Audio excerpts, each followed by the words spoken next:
नमस्कार बच्चों, मैं सुशील सर आपका अपना यूट्यूब चैनल करियर बुक में आपका स्वागत करता हूं। बच्चों, आज हम लोग मेमोरी बेस्ड रेलवे एनटीपीसी में पूछे गए प्रश्न को हल करेंगे। तो चलिए बच्चों, हम लोग स्टार्ट करते हैं। आज बहुत सा क्वेश्चन हम लोग लेके चलेंगे। आप देख सकते हैं स्क्रीन पर आपका क्वेश्चन दिख रहा है। सारे क्वेश्चनों को हम लोग हल करने का और समझने का कोशिश करेंगे बच्चों। चलिए स्टार्ट करते हैं हम लोग।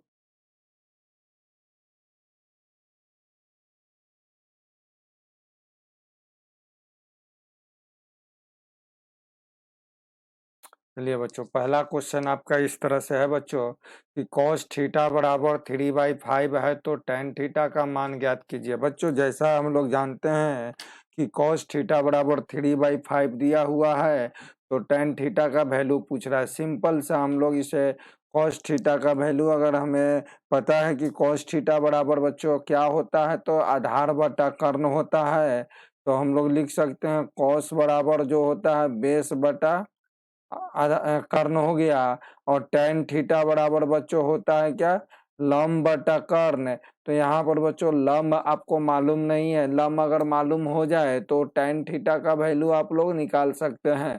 तो हम लोग जो है कि पाइथागोरस थ्योरम लंब स्क्वायर प्लस आधार स्क्वायर बराबर एच स्क्वायर के मदद से पी का वैल्यू हम लोग निकालेंगे। बच्चों, जो पी का वैल्यू 4 आएगा, देखिए ये आपका हो गया बी हो गया 3 और एच हो गया 5। तो बी का वैल्यू 3 का स्क्वायर हम लोग रख दिए तो 9 square, sorry 9 plus sorry equal to H मतलब 5, 5 का स्क्वायर 25 और ये बराबर के इस तरफ गया तो 16 हो गया।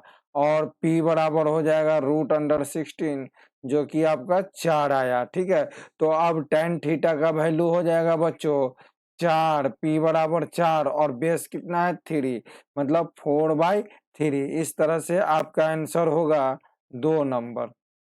नेक्स्ट क्वेश्चन की ओर बढ़ते हैं बच्चों। नेक्स्ट क्वेश्चन कहता है कि गौरव अपने पुत्र से 30 वर्ष बड़ा है और 3 वर्ष में उसकी आयु उसके पुत्र की आयु से दोगुनी हो जाएगी, तो गौरव के पुत्र की वर्तमान आयु क्या होगी। बच्चों, यहाँ पर आपको बताया जा रहा है कि गौरव अपने पुत्र से 30 वर्ष बड़ा है, तो गौरव अपने पुत्र से, तो गौरव का एज मान लीजिए कि जी वर्ष है और इसके पुत्र का एज जो है कि बी वर्ष है। लेकिन करंट में जो है गौरव अपने पुत्र से कितने वर्ष बड़ा है तो 30 वर्ष, तो 30 वर्ष यहाँ पर हम लोग जोड़ दिए तो गौरव के पुत्र मतलब बेटा का उम्र में 30 वर्ष जोड़ दिए तो वो गौरव के उम्र के बराबर आ गया। क्लियर है यहाँ तक। अब कहता है 3 वर्षों में, मतलब आज के उम्र गौरव का जी है तो 3 वर्ष के बाद क्या हो जाएगा गौरव का उम्र जी प्लस 3। 3 वर्षों में उसकी आयु उसके पुत्र की आयु से दुगनी हो जाएगी। किसकी, गौरव की आयु जो है कि गौरव के पुत्र की आयु की दोगुनी हो जाएगी। तो 3 वर्ष के बाद ही ना, तो गौरव के पुत्र अभी 20 वर्ष का है तो गौरव के पुत्र 3 वर्ष बाद कितना हो जाएगा 20 प्लस 3 वर्ष का, और ये जो हो जाएगा वो गौरव के उम्र के दोगुनी, गौरव का उम्र जो है उसके पुत्र के उम्र के दोगुनी हो जाएगी। ओके, क्लियर है यहाँ तक। तो गौरव के पुत्र की वर्तमान आयु निकाले, तो गौरव के पुत्र की आयु क्या माने हैं बच्चों हम लोग, बी माने हैं, तो बी का वैल्यू निकालना है। अब देखिए यहाँ पर सिंप्लीफिकेशन हम लोग करेंगे। यहाँ प्लस है तो माइनस कर दिए, यहाँ प्लस है तो माइनस कर दिए, यहाँ प्लस है तो माइनस, यहाँ प्लस है तो माइनस। देखिए गौरव और गौरव का उम्र कट गया, प्लस जी माइनस जी जी हो गया। यहाँ पर हो जाएगा आपका बच्चों -3 इक्वल टू, अब देखिए यहाँ एक सिंगल बी है प्लस में और यहाँ पर 2 गुना बी -2 बी हो गया, तो यहाँ पर क्या बचा -बी बचा। एक बी में से 2 बी माइनस में गया तो -बी बचा। अब यहाँ पर हो गया प्लस, अब यहाँ पर देखिए 30 हो गया और यहाँ पर 3 दूनी 6, अब प्लस गुना माइनस माइनस, तो यहाँ पर हो जाएगा क्या -6 अब +30। ठीक है, इस तरह से बच्चों हम लोग b को बराबर के इस तरफ लेके आते हैं तो b, और ये इस तरफ लेके जाते हैं तो 30 प्लस 3 -6 इट मीन्स 27 बरस। बी का उम्र कितना हो गया बच्चों? बी का उम्र आपको कितना हो गया? 27 वर्ष हो गए, 27 वर्ष हो गए। ठीक है, याद रखिए, ध्यान से इसको समझिए। इस आपका आंसर हो जाएगा बी नंबर। ठीक है, नेक्स्ट क्वेश्चन की ओर बढ़ते हैं। नेक्स्ट क्वेश्चन कहता है कि यदि एक वर्ष के लिए एक मूलधन का चक्रवृद्धि ब्याज 225 रुपया है तो दूसरे वर्ष के लिए चक्रवृद्धि ब्याज 236 रुपया 25 पैसा है, तो ब्याज की दर ज्ञात कीजिए। बच्चों देखिए, कहता है कि एक वर्ष के लिए एक मूलधन का चक्रवृद्धि ब्याज कितना है? 225 रुपया है, और दूसरे वर्ष के लिए चक्रवृद्धि ब्याज क्या है? 236 रुपया 25 पैसा है, तो ब्याज की दर ज्ञात कीजिए। देखिए बच्चों, यहाँ समझिएगा कि कोई मूलधन P है, ठीक है, कोई मूलधन P है जिसका एक वर्ष के बाद चक्रवृद्धि ब्याज मिलता है कितना? 225 रुपया। ठीक है, और दूसरे वर्ष जो है चक्रवृद्धि ब्याज मिलता है 236 रुपया 25 पैसा। क्लियर? 236 रुपया 25 पैसा।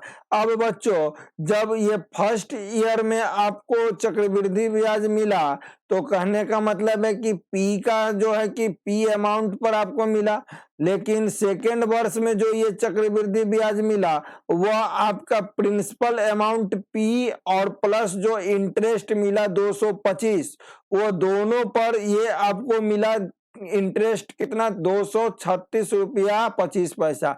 तो यहाँ पर P अगर केवल ये 236 पर नहीं रहता बच्चों, केवल P अमाउंट रहता तो एक वर्ष में कितना चक्रवृद्धि ब्याज मिलता? एक वर्ष में कितना मिलता? 225 रुपया मिलता। मतलब कि यहाँ पर ध्यान दीजिए कि 225 रुपया जो इंटरेस्ट है, इस इंटरेस्ट पर कितना हमको ब्याज मिला? इस इंटरेस्ट पर हमको कितना ब्याज मिला? 11 रुपया 25 पैसा। 11 रुपया 25 पैसा कितने वर्षों में मिला? एक वर्षों में। ठीक है, ध्यान दीजिएगा। तो हमें पूछा जा रहा है कि ब्याज की दर क्या होगी, रेट क्या होगा, तो हम लोग लिख सकते, देखिए ये 11 रुपया 25 पैसा जो इंटरेस्ट मिला 225 रुपया पर एक वर्ष के लिए, तो ये जो है कि एक तरह से साधारण ब्याज आर पर मिला, तो लिख सकते हैं प्रिंसिपल अमाउंट हो गया 225 रुपया, 8% की दर से एक वर्ष में कितना इंटरेस्ट मिला?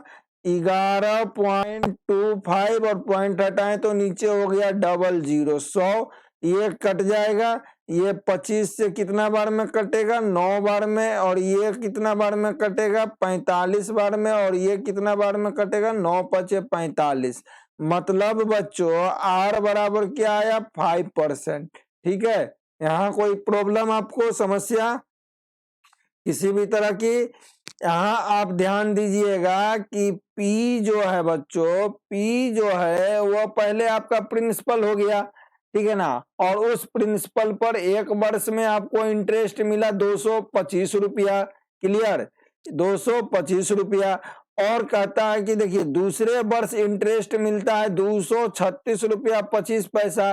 तो ये जो दूसरे वर्ष आपको इंटरेस्ट मिल रहा है जो चक्रवृद्धि ब्याज, वह प्रिंसिपल अमाउंट अब प्लस पहले वर्ष का इंटरेस्ट दोनों पर ही ना मिल रहा है, तो P प्लस 225 रुपया पर 236 रुपया 25 पैसा इंटरेस्ट मिला, और P रुपया पर केवल कितना मिलता है? तो 225 रुपया मिलता है। तो ये एक्स्ट्रा 225 रुपया, मतलब इसमें से इसको घटा कर दिए तो एक्स्ट्रा 225 रुपया में कितना आपको मिलता है?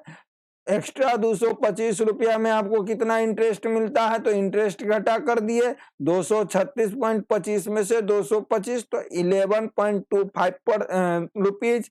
तो ये कितने दिन में? एक वर्ष में कितने के दर से? आर के दर से। फिर साधारण ब्याज का फॉर्मूला लगा दिए, और ठीक है, नेक्स्ट क्वेश्चन की ओर बढ़ते हैं। देखिए नेक्स्ट क्वेश्चन कहता है कि 3 plus √5 plus √5 divided by 3 √5 minus √5 बराबर 2 प्लस बी रूट 5। तो बी का वैल्यू पूछा जा रहा है बच्चों, बी का वैल्यू आपसे पूछा जा रहा है। इसको हम लोग क्या करेंगे कि माइनस वाला से ऊपर नीचे गुना कर देंगे, ठीक है। तो ऊपर हो जाएगा 3√5 plus √5, 3√5 minus √5 divided by 3√5 minus √5, 3√5 minus √5, ठीक है। ऊपर वाला को हम लोग लिख सकते हैं बच्चों, देखिए 3 तिहाई 9, अब √5 गुना √5 कितना हो जाएगा 5।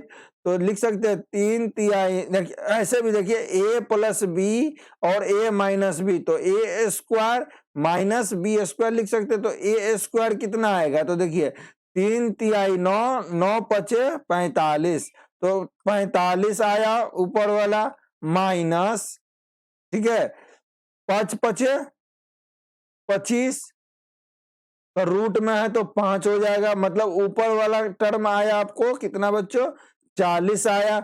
अब नीचे वाला आ जाइए, देखिए नीचे वाला कितना होगा, तो नीचे वाला देखिए a minus B into A minus B, तो लिख सकते हैं a माइनस बी का होल स्क्वायर।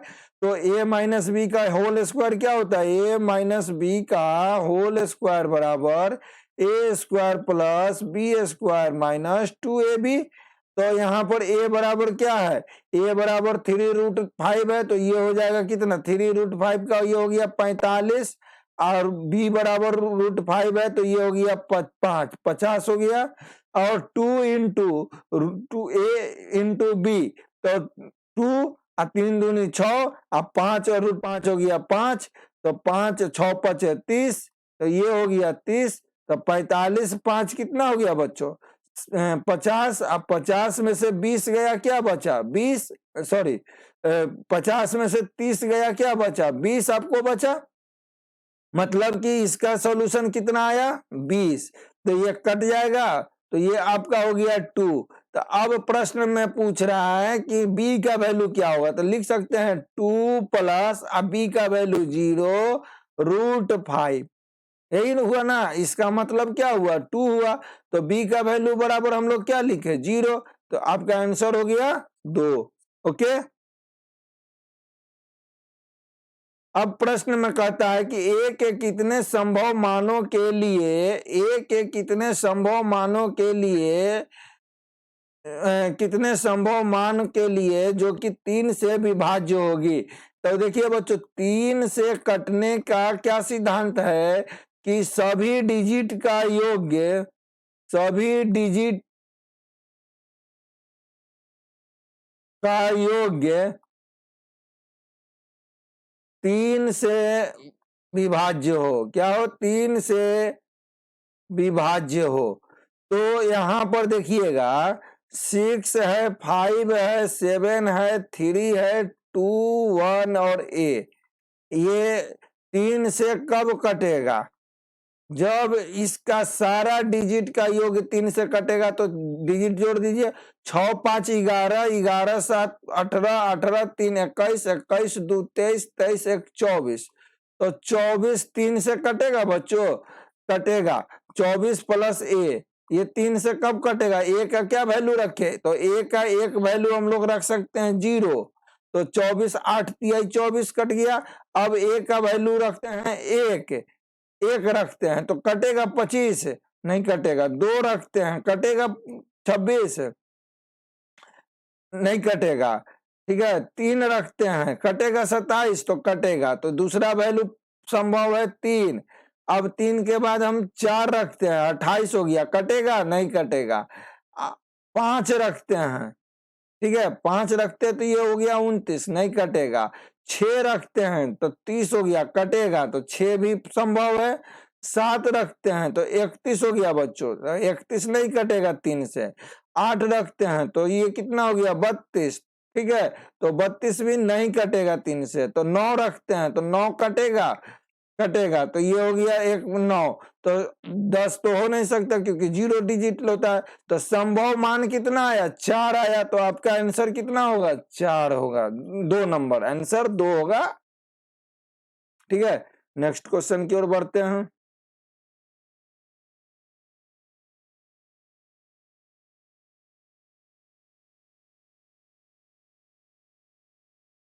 नेक्स्ट क्वेश्चन कहता है बच्चों कि दिल्ली से ट्रेन ए, चंडीगढ़ से ट्रेन बी एक दूसरे की ओर अपराह 1 बजे चलना प्रारंभ करते हैं।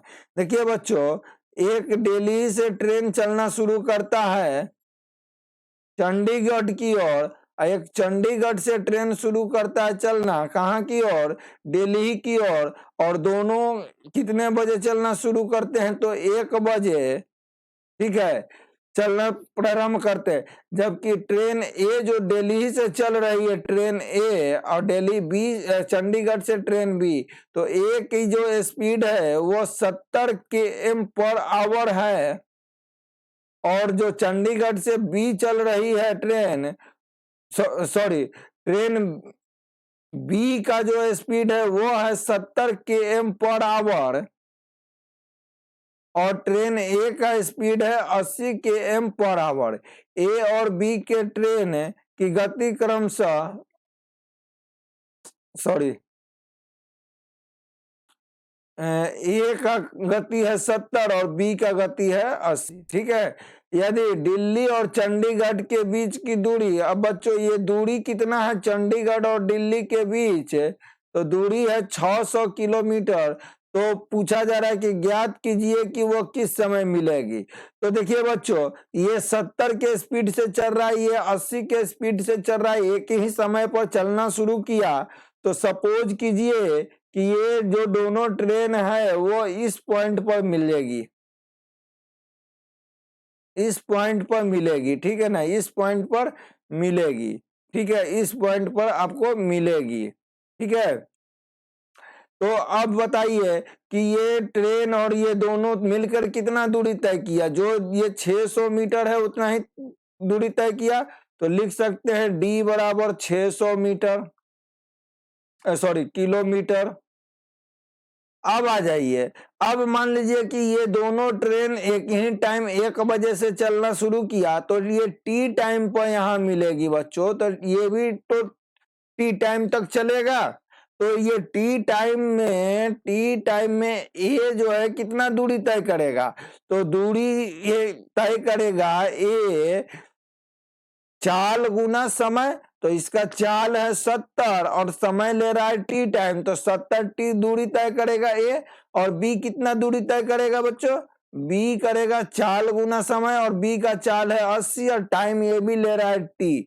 तो ये हो गया 70 टी और ये हो गया 80 टी।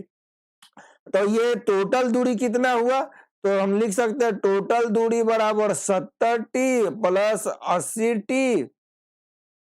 और ये टोटल दूरी कितना है अंकों में? 600 किलोमीटर। तो लिख सकते हैं, तो ये हो गया 150 टी बराबर 600। तो टी बराबर आपका हो गया 4 घंटा। तो 1 बजे आपका चलना शुरू किया था अपराह्न में, तो 4 घंटे बाद मिले गया। तो 4 घंटे बाद ये कितना बज गया? 5 बजे अपराह्न हो जाएगा। सॉरी। ठीक है, नेक्स्ट क्वेश्चन की ओर बढ़ते हैं बच्चों। कहता है कि 3 वर्षों के लिए 8% और 2 वर्षों के लिए 9% ब्याज दर पर साधारण ब्याज के बीच अंतर 96 रुपए है। तो मूलधन क्या होंगे? बच्चों, प्रश्न में कहा जा रहा है कि 3 वर्षों के लिए 8% कोई प्रिंसिपल P मान लीजिए, ठीक है, और कहता है कि उसी प्रिंसिपल P को 2 वर्षों के लिए 9% पर जो ब्याज मिलता है, ये ब्याज का अंतर 96 रुपया है। ठीक है ना, तो यहाँ पर लिखिए 8 16 तिहाई 24 P और ये हो गया 9 दूनी 18 P। तो बच्चों हम लोग लिख सकते हैं क्या कि 24, देखिए ब्याज ये हो गया और ये भी ब्याज हो गया और दोनों ब्याज का अंतर 96 हो गया। तो हम लोग लिख सकते हैं क्या, 24P माइनस 18P बराबर 9600। ठीक है, अब हमको मूलधन पूछा जा रहा है, मतलब P का वैल्यू पूछा जा रहा है बच्चों। तो हम लोग यहाँ पर क्या लिख सकते हैं, 6P बराबर 9600। तो P बराबर कितना हो जाएगा, 1 और 6, 16 छक 96, P बराबर 1600 रुपया। ठीक है, क्लियर। अब इस प्रश्न में कहता है कि 1 माइनस 1/x बराबर 5 है, तो x पर पावर 4 प्लस 1/x पर पावर 4 बराबर क्या होगा। बच्चों हम इस प्रश्न को क्या करेंगे, x माइनस 1/x पर पावर 5 है तो स्क्वायरिंग ऑन बोथ साइड कर देते हैं।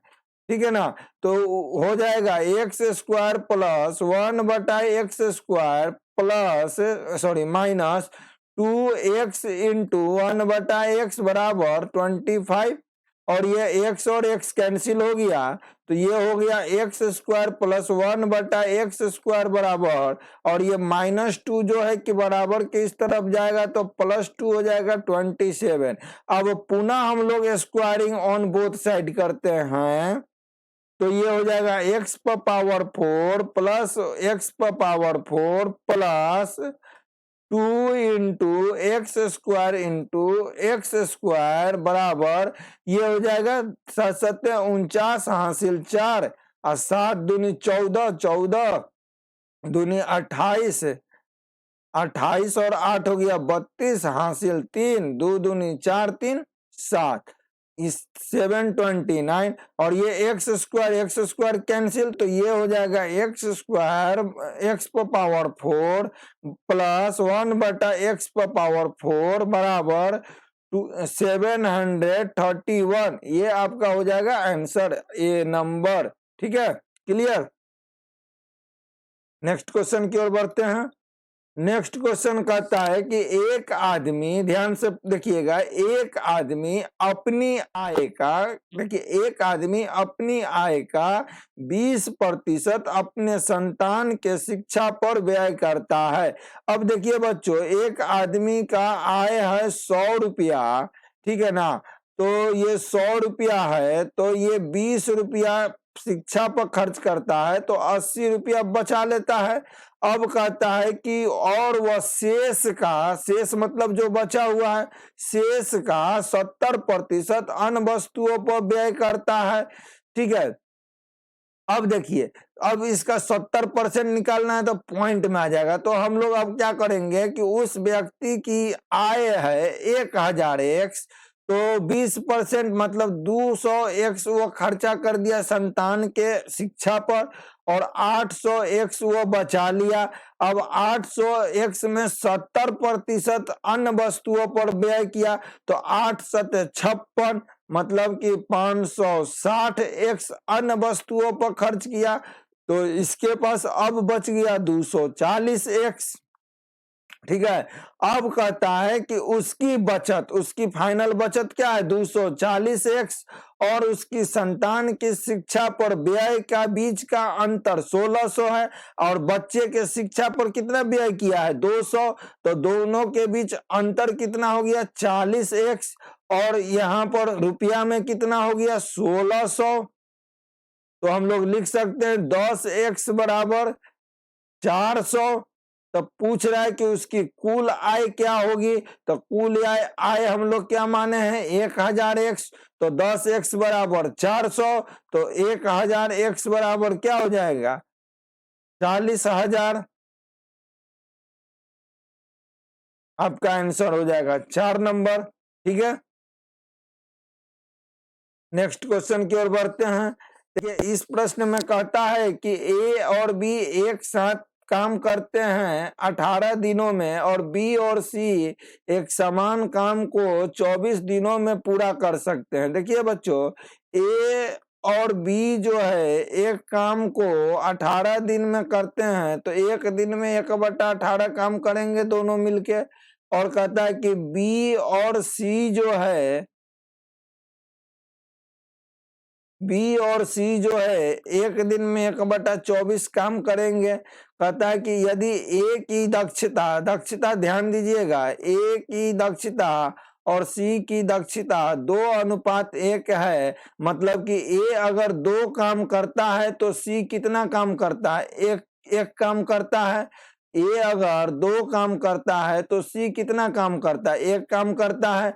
तो अब पूछा जा रहा है कि बी अकेले उस काम को कितने दिनों में पूरा कर सकता है। तो बच्चों हम लोग यहाँ पर लिख सकते हैं, क्या लिख सकते हैं कि इसको जोड़ दीजिए, ठीक है। तो हम लोग लिख सकते हैं 1/a plus 1/2/b plus 1/c बराबर 1/18। अब जो है 18 प्लस 1/24, ठीक है। अब बच्चों यहाँ पर जो है दोनों की दक्षता 2:1 है, तो हम लोग लिख सकते हैं क्या, ए के जगह पर 2 और एक के जगह पर 1। तो हम लोग लिख सकते सी के जगह पर 1, तो हम लोग लिख सकते हैं 2/b बराबर, और ये दोनों का एलसीएम कितना हो जाएगा, ये दोनों का एलसीएम हो जाएगा 72। तो ये हो गया कितने बार में, 8 चौके 32, 4 बार में, और ये हो गया 3 बार में।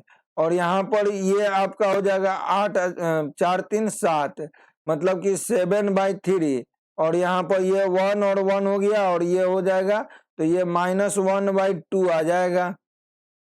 अब जो है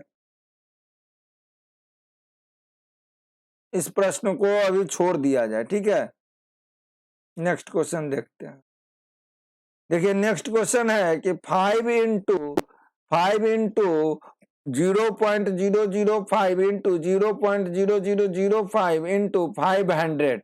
बच्चों अब इसको हल करने के लिए बोला जा रहा है, तो सबसे पहले हम लोग पॉइंट के बाद का डिजिट गिनेंगे 3, यहाँ पर पॉइंट के बाद 4, ठीक है। तो ये 4 डिजिट हो गया, तो 4 और 3, 1 2 3 और 1 2 3 4, ठीक है। अब देखिए 0 0 को कैंसिल कर दीजिए, तो 2 0 कैंसिल हो गया। अब ये हो गया 5 5 25, तो 25 से इसको भाग दीजिए, 1000 छोड़ दिए, तो 25 से भाग दिए तो 4 बार में, और यहाँ 5 5 25 से भाग दिए इसको, तो कितने बार में ये गया, ये आपको गया। फिर ऐसे कीजिए ना, इसको छोड़िए, 5 5 25, आप 5 5 25 25 625 हो गया ऊपर, ठीक है। और नीचे कितना जीरो, 1 2 3 और 4 0, 1 2 3 4 0, तो 2 0 कैंसिल, तो ये हो गया 3 2 5, मतलब 0.26625, मतलब आपका आंसर हो गया बी। बच्चों इस प्रकार आज का सत्र यहीं पर समाप्त हम लोग करते हैं। जो लोग चैनल पर नए आए हैं वो चैनल को सब्सक्राइब कर ले, और जो है कि बेल बटन को प्रेस कर ले, ताकि जो भी मेरा नया वीडियो आए वो उसका नोटिफिकेशन आपको सबसे पहले प्राप्त हो, ठीक है। और इसके साथ कोविड-19 में आप जो है कि जो कोविड प्रोटोकॉल है उसको फॉलो करते हुए घर पर रहिए, ज्यादा से ज्यादा समय घर पर दीजिए, ठीक है। मिलते हैं नेक्स्ट क्लास में। जय हिंद।